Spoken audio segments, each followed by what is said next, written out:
ಎಲ್ರಿಗೂ ನಮಸ್ಕಾರ. Welcome back to my YouTube channel. ನಾನು ಇವತ್ತಿನ ವಿಡಿಯೋದಲ್ಲಿ ನಮ್ಮ ಮನೆಗೆ ನೆಂಟರೆಲ್ಲ ಬಂದಿದ್ದರು. ಯಾಕೆ ಬಂದಿದ್ದರು, ನಾವು ಅವತ್ತಿನ ದಿನ ಏನೇನು ಮಾಡಿದ್ವಿ, ಏನು ಸ್ಪೆಷಲ್ ಅಡುಗೆಯನ್ನು ಮಾಡಿದ್ವಿ ಅನ್ನೋದನ್ನು ಹೇಳ್ತಾ ಇದ್ದೀನಿ. ಇದಕ್ಕೆ ಕಾರಣ ಇದೆ, ನಮ್ಮ ಮಲೆನಾಡಿನ ಹಳ್ಳಿಗಳಲ್ಲಿ ಗೌರಿ ಗಣೇಶ ಹಬ್ಬದ ನಂತರ ಅಥವಾ ಗೌರಿ ಗಣೇಶ ಹಬ್ಬದಲ್ಲಿ ಆ ಮನೆಯ ಹೆಣ್ಣು ಮಕ್ಕಳನ್ನು ಕರೆದು ಬಾಗಿನ ಕೊಡುವಂಥ ಪದ್ಧತಿ ಇದೆ. ನಾವು ಕೂಡ ಗೌರಿ ಹಬ್ಬದ ನಂತರ ನಮ್ಮ ಮನೆ ಹೆಣ್ಮಕ್ಳು ಅಂದರೆ ನಮ್ಮ ಮಾವನವರ ಅಕ್ಕ ತಂಗಿಯವ್ರನ್ನ ಕರೆದು ಅವತ್ತು ಬಾಗಿನ ಕೊಡೋದನ್ನು ಇಟ್ಕೊಂಡಿದ್ವಿ. ಇವರು ನಮ್ಮ ಮನೆ ಮಾವನವರ ತಂಗಿ.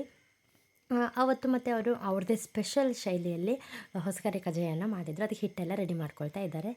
ನೆಕ್ಸ್ಟು ನಮ್ಮ ಮಾವನವರ ಅಕ್ಕನ ಮಕ್ಕಳೆಲ್ಲ ಮನೆಗೆ ಬಂದರು. ಅವರಿಗೆ ಕಾಲು ತೊಳಿಲಿಕ್ಕೆ ನೀರೆಲ್ಲ ಕೊಟ್ಟಿದ್ವಿ. ಇದು ನಮ್ಮ ಮಲೆನಾಡಿನ ಸಂಪ್ರದಾಯ. ಎಲ್ಲರೂ ಕೂಡ ಬಂದ್ವಿ, ಎಲ್ರಿಗೂ ಬರ್ಮಾಡ್ಕೊಂಡ್ವಿ. ಅವರಿಗೆ ಅರಿಶಿನ ಕುಂಕುಮ ಎಲ್ಲ ಕೊಟ್ಟು ಮತ್ತು ಟೀ ಎಲ್ಲ ಮಾಡಿಕೊಟ್ಟು ಆದಮೇಲೆ ಅಡುಗೆ ಆಲ್ರೆಡಿ ರೆಡಿ ಮಾಡ್ಕೊಂಡಿದ್ರು. ಇವರು ನಮ್ಮ ಮಾವನವರ ಅಕ್ಕ ತಂಗಿ ಅಂದರು. ಅವರು ಅವ್ರದ್ದೇ ಸ್ಟೈಲಲ್ಲಿ ಹೊಸಗರೆ ಕಜ್ಜಾಯನ ಮಾಡೋಕ್ಕೆ ಸ್ಟಾರ್ಟ್ ಮಾಡಿದರು. ನಾವು ಹೊಸಗರೆ ಕಜ್ಜಾಯನ ಹೇಗೆ ಮಾಡೋದು ಅನ್ನೋದು ನಾನು ಶಾರ್ಟ್ಸ್ ವೀಡಿಯೋದಲ್ಲಿ ಹೇಳ್ತಾ ಇದ್ದೀನಿ. ಅವರೆಲ್ಲರೂ ಸೇರಿ ಕಜ್ಜಾಯನ ಮಾಡ್ತಾಯಿದ್ರೆ ನಾವು ಈ ಕಡೆ ನಾನು ನಮ್ಮ ತಂಗಿ ತೇಜು ಎಲ್ಲ ಸಾಂಬಾರು ಮತ್ತು ಸುಕ್ಕನೆಲ್ಲ ಮಾಡೋಕ್ಕೆ ಮಸಾಲೆಗಳನ್ನು ರೆಡಿ ಮಾಡ್ಕೊಳ್ತಾ ಇದ್ವಿ. ಈ ಮಸಾಲೆ ಎಲ್ಲ ನೀಟಾಗಿ ಫ್ರೈ ಆಗಿ ಸಾಂಬಾರು ಮತ್ತು ಸುಕ್ಕಕ್ಕೆ ರೆಡಿ ಆಗಿರೋವಂಥ ಇದನ್ನು ನಮ್ಮ ಅತ್ತೆ ಗ್ರೈಂಡ್ ಮಾಡಿದರು. ನೆಕ್ಸ್ಟು ಈ ಹೊಸಗರೆ ಕಜ್ಜಾಯನ ಅವ್ರದ್ದೇ ಸ್ಟೈಲಲ್ಲಿ ಎಲ್ಲ ಅಜ್ಜಿಂದರು ಮಾಡ್ತಾಯಿದ್ರು. ಇದು ಅಕ್ಕಿ ಹಿಟ್ಟಲ್ಲಿ ಮಾಡೋವಂಥದ್ದು. ನಮ್ಮ ಮಲೆನಾಡಿನಲ್ಲಿ ಏನೇ ಹಬ್ಬ ಆದರೂ ಏನೇ ನಾನ್ ವೆಜ್ ರೆಸಿಪಿ ಮಾಡಿದರೂ ಕೂಡ ಇದು ಕಂಪಲ್ಸರಿ ಇರುತ್ತೆ. ಇದು ಅಕ್ಕಿ ಹಿಟ್ಟಿಂದ ಮಾಡಲಾಗುತ್ತೆ ಮತ್ತು ಇದು ಚಿಕನ್ ಮತ್ತು ಮಟನ್ ಸಾಂಬಾರಿಗೆ ಒಳ್ಳೆ ಕಾಂಬಿನೇಷನ್ನು. ಅಕ್ಕಿ ಹಿಟ್ಟನ್ನು ನೀಟಾಗಿ ಬೇಯಿಸ್ಕೊಂಡು ಈ ರೀತಿ ನಾದ್ಕೊಂಡು ಬಳೆ ಥರ ಮಾಡಿ ಎಣ್ಣೆಯಲ್ಲಿ ಬೇಯಿಸ್ಕೊಳ್ಳೋದಾಗತ್ತೆ. ತುಂಬ ಗರಿ ಗರಿ ಆಗಿರುತ್ತೆ, ತುಂಬ ರುಚಿಯಾಗಿರುತ್ತೆ. ಇದಕ್ಕೆ ಕೋಳಿ ಕಜ್ಜಾಯ ಅಂತಲೂ ಕೂಡ ಕರೆಯಲಾಗುತ್ತೆ. ಇದನ್ನು ಮಾಡೋದು ಹೇಗೆ ಅನ್ನೋದನ್ನು ನನ್ನ ಶಾರ್ಟ್ಸ್ ವಿಡಿಯೋದಲ್ಲಿ ಇದೆ, ನೋಡ್ಬೋದು ನೀವೆಲ್ಲರೂ. ತುಂಬ ಚೆನ್ನಾಗಿ ಆಗಿತ್ತು. ಎಲ್ಲರೂ ಕೂಡ ಸೇರಿ ಮಾಡಿದರು. ಇದು ಅವರದ್ದೇ ಶೈಲಿಯಲ್ಲಿ ತುಂಬ ಚೆನ್ನಾಗಿ ಮಾಡಿದರು. ಅಂದರೆ ಇವರು ಹಳೆ ಕಾಲದವರೆಲ್ಲ ತುಂಬ ಚೆನ್ನಾಗಿ ಅಡುಗೆಯನ್ನು ಮಾಡ್ಕೊಳ್ತಾರೆ, ಸಾಂಪ್ರದಾಯಿಕ ಅಡುಗೆಗಳನ್ನ. ಅದೇ ರೀತಿ ನಾನು ಈ ಕಡೆ ಚಿಕನ್ ಬಿರಿಯಾನಿಯನ್ನು ಮಾಡೋದಕ್ಕೆ ರೆಡಿ ಮಾಡ್ಕೊಳ್ತಾ ಇದ್ದೆ. ನಾನು 1.5 2 kg ಅಷ್ಟು ಚಿಕನ್ ಬಿರಿಯಾನಿಯನ್ನು ಮಾಡ್ತಾಯಿದ್ದೆ. ಅದಕ್ಕೆ ಚಿಕನ್ ಬಿರಿಯಾನಿ ಮಾಡೋದು ಹೇಗೆ ಅಂತಂದರೆ ಎಲ್ರಿಗೂ ಗೊತ್ತಿದೆ, ಸಿಂಪಲ್ಲಾಗಿ. ಇದಕ್ಕೆ ಚಿಕನ್ ಪಲಾವ್ ಅಂತಲೂ ಕರಿಬೋದು. ಇದು ಫಸ್ಟು ಒಂದು ಬಾಣಲೆಯನ್ನು ಇಟ್ಟು ಅದಕ್ಕೆ ಎಣ್ಣೆಯನ್ನು ಹಾಕ್ಕೊಳ್ಬೇಕಾಗುತ್ತೆ. ಎಣ್ಣೆ ಅಥವಾ ತುಪ್ಪಗಳನ್ನ, ನಾನು ಇಲ್ಲಿ ತುಪ್ಪನ ಹಾಕ್ಕೊಂಡಿದ್ದೀನಿ. ತುಪ್ಪಕ್ಕಾದ ನಂತರ ಎಲ್ಲ ಸ್ಪೈಸಸ್ಗಳನ್ನು ಇದಕ್ಕೆ ಹಾಕ್ಕೊಳ್ಬೇಕಾಗತ್ತೆ. ಅಂದರೆ ಇದಕ್ಕೆ ಏಲಕ್ಕಿ, ಲವಂಗ, ಚಕ್ರಮೊಗ್ಗು, ಈ ಮರಾಠ ಮೊಗ್ಗು ಇವನ್ನೆಲ್ಲ ಹಾಕ್ಕೊಂಡು ಆದಮೇಲೆ ನೆಕ್ಸ್ಟು ಪಲಾವ್ ಎಲೆ ಮತ್ತು ಹಸಿಮೆಣಸಿನ್ಕಾಯಿ ಮತ್ತು ಹೆಚ್ಕೊಂಡಿರುವಂಥ ಈರುಳ್ಳಿ, ನಾನು ಇಲ್ಲಿ 4 ಈರುಳ್ಳಿಯನ್ನು ತೊಗೊಂಡಿದ್ದೆ. ನೀಟಾಗಿ ಈರುಳ್ಳಿ ಫ್ರೈ ಆಗೋವರೆಗೂ ನಾವು ಇದನ್ನು ಬಾಡಿಸ್ಕೊಳ್ಬೇಕಾಗತ್ತೆ. ಈರುಳ್ಳಿ, ಹಸಿಮೆಣಸಿನ್ಕಾಯಿ ಎಲ್ಲ ಸ್ಪೈಸಸ್ಸು ಮತ್ತು ಪಲಾವ್ ಎಲೆಗಳನ್ನು ಹಾಕ್ಕೊಂಡು ಈರುಳ್ಳಿ ಬ್ರೌನ್ ಕಲರ್ ಬರೋವರೆಗೂ ಇದನ್ನು ಹುರ್ಕೊಳ್ಬೇಕಾಗತ್ತೆ. ಈ ಹುರ್ಕೊಂಡಿರುವಂತಹ ಈ ಈರುಳ್ಳಿಗೆ ರುಬ್ಬಿಟ್ಕೊಂಡಿರುವಂಥ ಶುಂಠಿ ಬೆಳ್ಳುಳ್ಳಿ ಪೇಸ್ಟನ್ನು ಆ್ಯಡ್ ಮಾಡ್ಕೊಳ್ತಾ ಇದ್ದೀನಿ. ಶುಂಠಿ ಬೆಳ್ಳುಳ್ಳಿ ಪೇಸ್ಟ್ ಈರುಳ್ಳಿಯೊಂದಿಗೆ ನೀಟಾಗಿ ಬೇಯೋವರೆಗೂ ಅದನ್ನು ಫ್ರೈ ಮಾಡ್ಕೊಳ್ತಾ ಇದ್ದೀನಿ. ಇದು ಕೂಡ ಶುಂಠಿ ಬೆಳ್ಳುಳ್ಳಿ ಪೇಸ್ಟು ಹಸಿ ವಾಸನೆ ಹೋಗೋವರೆಗೂ ತಳ ಹಿಡಿದೇ ರೀತಿಯಲ್ಲಿ ಈ ರೀತಿ ಬಾಡಿಸ್ಕೊಳ್ಬೇಕಾಗತ್ತೆ. ನೆಕ್ಸ್ಟು ಇದಕ್ಕೆ ನಾನು 2 3 ಟೊಮೆಟೊನ ಹೆಚ್ಕೊಂಡಿದ್ದೆ, ಅದನ್ನು ಹಾಕ್ತೀನಿ. ಅದ್ರ ಜೊತೆಗೆ ಕೊತ್ತಂಬರಿ ಸೊಪ್ಪು, ಪುದೀನವನ್ನು ಕೂಡ ನೀಟಾಗಿ ಕಟ್ ಮಾಡಿ ಇಟ್ಕೊಂಡಿದ್ದೆ, ಅದನ್ನು ಕೂಡ ಹಾಕಿ ಅದು ಕೂಡ ಹಸಿ ವಾಸನೆ ಹೋಗೋವರೆಗೂ ಫ್ರೈ ಮಾಡ್ಕೊಳ್ತಾ ಇದ್ದೀನಿ. ನೆಕ್ಸ್ಟ್ ಇದೆಲ್ಲ ಫ್ರೈ ಆದಮೇಲೆ ಇದಕ್ಕೆ ಟೊಮೆಟೊವನ್ನು ಕಟ್ ಮಾಡಿ ಇಟ್ಕೊಂಡಿರುವಂಥ ಟೊಮೆಟೊವನ್ನು ಕೂಡ ಹಾಕ್ಕೊಂಡು ಇದನ್ನು ಮತ್ತೆ ಬಾಡಿಸ್ಕೊಳ್ತಾ ಇದ್ದೀನಿ. ಇದಕ್ಕೆ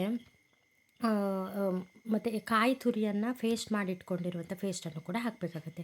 ಈ ಪಲಾವ್ಗೆ ಅಥವಾ ಈ ಬಿರಿಯಾನಿಗೆ ಕಾಯಿ ತುರಿಯನ್ನು ಸ್ವಲ್ಪ ನೀರು ಹಾಕಿ ಮಾಡ್ಕೊಂಡಿರುವಂಥ ಪೇಸ್ಟನ್ನು ಹಾಕೋದ್ರಿಂದ ಪಲಾವ್ ತುಂಬ ರುಚಿಯಾಗಿ ಬರುತ್ತೆ. ಇದು ಕೂಡ ತಳ ಹಿಡಿದ ರೀತಿಯಲ್ಲಿ ಸಣ್ಣ ಉರಿಯಲ್ಲಿ ಬಾಡಿಸ್ಕೊಳ್ಬೇಕಾಗತ್ತೆ. ಇದಕ್ಕೆ ಚಿಕನ್ನನ್ನು ಅಂದರೆ ಈರುಳ್ಳಿ,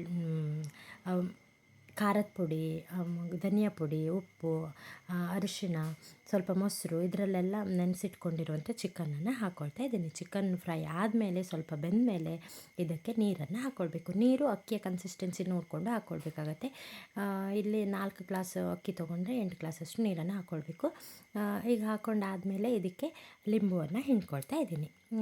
ಉಪ್ಪನ್ನು ನಾನು ಚಿಕನ್ ಜೊತೆ ಮ್ಯಾರಿನೇಟ್ ಮಾಡುವಾಗೇ ಹಾಕ್ಕೊಂಡಿಟ್ಕೊಂಡಿದ್ದೆ, ಅದಕ್ಕೋಸ್ಕರ ಇಲ್ಲಿ ಉಪ್ಪನ್ನು ಸೇರಿಸ್ಕೊಳ್ತಾ ಇಲ್ಲ. ಇದೆಲ್ಲ ಆದಮೇಲೆ ನೀರು ಸ್ವಲ್ಪ ಬಿಸಿ ಆದ ಕೂಡಲೇ ಇದಕ್ಕೆ ತೊಳೆದು ನೆನೆಸ್ಕೊಂಡಿಟ್ಟಿರುವಂಥ ಅಕ್ಕಿಯನ್ನು ಹಾಕ್ಕೊಳ್ಬೇಕಾಗತ್ತೆ. 2 ಗ್ಲಾಸ್ ಅಕ್ಕಿಗೆ 4 ಗ್ಲಾಸಷ್ಟು ನೀರನ್ನು ಹಾಕ್ಕೊಳ್ಬೇಕಾಗತ್ತೆ.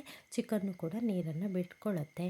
ಈ ರೀತಿ ನೀಟಾಗಿ ಇದನ್ನು ಮಿಕ್ಸ್ ಮಾಡ್ಕೊಂಡಾದಮೇಲೆ ಅದಕ್ಕೆ ಒಂದು ದೊಡ್ಡ ಮುಚ್ಚಳವನ್ನು ಮುಚ್ಚಬೇಕಾಗತ್ತೆ. ಇದು 15ರಿಂದ 20 ನಿಮಿಷಗಳ ಕಾಲದಲ್ಲಿ ಇದು ಬೆಂದುಬಿಡತ್ತೆ. ಇದು 20 ನಿಮಿಷ ಆಯಿತು, ಈ ರೀತಿ ಆಗಿದೆ.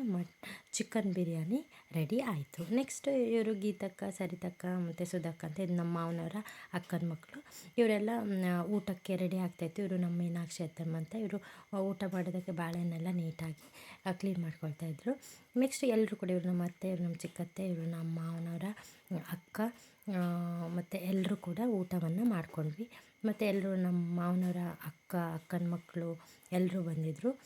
ಎಲ್ಲರೂ ಸೇರಿ ಊಟವನ್ನು ಮಾಡಿದ್ವಿ. ನಮ್ಮ ತೇಜು, ಪೂಜಾ, ಇವರೆಲ್ಲ ಗೀತಕ್ಕ ಅಂತ ಇವರೆಲ್ಲರೂ ಕೂಡ ನೀಟಾಗಿ ಎಲ್ಲರೂ ಸೇರಿ ನಾವೆಲ್ಲ ಊಟ ಮಾಡಿದ್ವಿ. ಊಟ ಎಲ್ಲ ಚೆನ್ನಾಗಾಗಿತ್ತು. ಕಜಾಯನೂ ತುಂಬ ಚೆನ್ನಾಗಾಗಿತ್ತು, ಬಿರಿಯಾನಿ ಕೂಡ ಚೆನ್ನಾಗಿತ್ತು. ಎಲ್ಲರೂ ಕೂಡ ಊಟ ಎಲ್ಲ ಆದಮೇಲೆ ಸ್ವಲ್ಪ ಹರಟೆ, ಕಾಮಿಡಿ, ದಿನ ಅಂತೂ ತುಂಬ ಚೆನ್ನಾಗಾಗಿತ್ತು. ಎಲ್ಲರೂ ಕೂಡ ಅಡುಗೆ ಚೆನ್ನಾಗಾಗಿದೆ, ಎಲ್ಲರೂ ಸೇರಿ ಮಾಡಿರೋದ್ರಿಂದ ಅಡುಗೆ ತುಂಬ ರುಚಿಯಾಗಿ ಬಂದಿತ್ತು. ಊಟ ಎಲ್ಲ ಆದಮೇಲೆ ಚಕ್ಲಿಗಳನ್ನು ಮಾಡ್ಕೊಳ್ತಾಯಿದ್ರು. ಇವರೇ ಅಜ್ಜಿಯಂದ್ರೆ ಎಲ್ಲರೂ ಕೂಡ ಚಕ್ಲಿಯನ್ನು ಮಾಡಿಕೊಂಡ್ರು. ಅಂದರೆ ಚೌತಿ ಹಬ್ಬದ ನಂತರ ಬಂದಿರೋದ್ರಿಂದ ಚಕ್ಲಿ ಮಾಡ್ತಾರೆ. ಈ ರೀತಿ ಚಕ್ಲಿ ಎಲ್ಲ ಮಾಡ್ಕೊಂಡಾದಮೇಲೆ ನಮ್ಮ ಅತ್ತೆ ಎಲ್ರಿಗೂ ಕೂಡ ಬಾಗಿನವನ್ನು ಕೊಟ್ಟರು. ಬಾಗಿನ ಎಲ್ಲ ಕೊಟ್ಟಾದಮೇಲೆ ಮನೆಗೆ ಹೋಗಲಿಕ್ಕೆ ಎಲ್ಲರೂ ತಯಾರು ಮಾಡಿಕೊಂಡ್ರು. ಅದಕ್ಕೆ ಹೂವಿನ ಗಿಡಗಳನ್ನು ಬೇಕು ಅಂತ ಕೇಳ್ತಾಯಿದ್ರು. ಅವ್ರಿಗೆ ಯಾವ್ಯಾವ್ದು ಬೇಕೋ ಆ ಹೂವಿನ ಗಿಡನೆಲ್ಲ ಅತ್ತೆನೇ ತೊಗೊಂಡು ಆ ಹೂವಿನ ಗಿಡನೆಲ್ಲ ತೊಗೊಂಡು ನೆಕ್ಸ್ಟ್ ಲಾಸ್ಟಲ್ಲಿ ನಾವೆಲ್ಲರೂ ಕೂಡ ಒಂದು ಸೆಲ್ಫಿಯನ್ನು ತೊಗೊಂಡ್ವಿ. ಈ ದಿನ ತುಂಬ ಚೆನ್ನಾಗಾಗಿತ್ತು. ಸಂಬಂಧಿಕರೊಂದಿಗೆ ಊಟ, ಹರಟೆ, ಮಾತು ಈ ರೀತಿ ಆಗಿತ್ತು. ವಿಡಿಯೋ ಇಷ್ಟ ಆದರೆ ಲೈಕ್ ಮಾಡಿ, ಶೇರ್ ಮಾಡಿ, ಕಮೆಂಟ್ ಮಾಡಿ. ಎಲ್ರಿಗೂ ಶುಭ ದಿನ.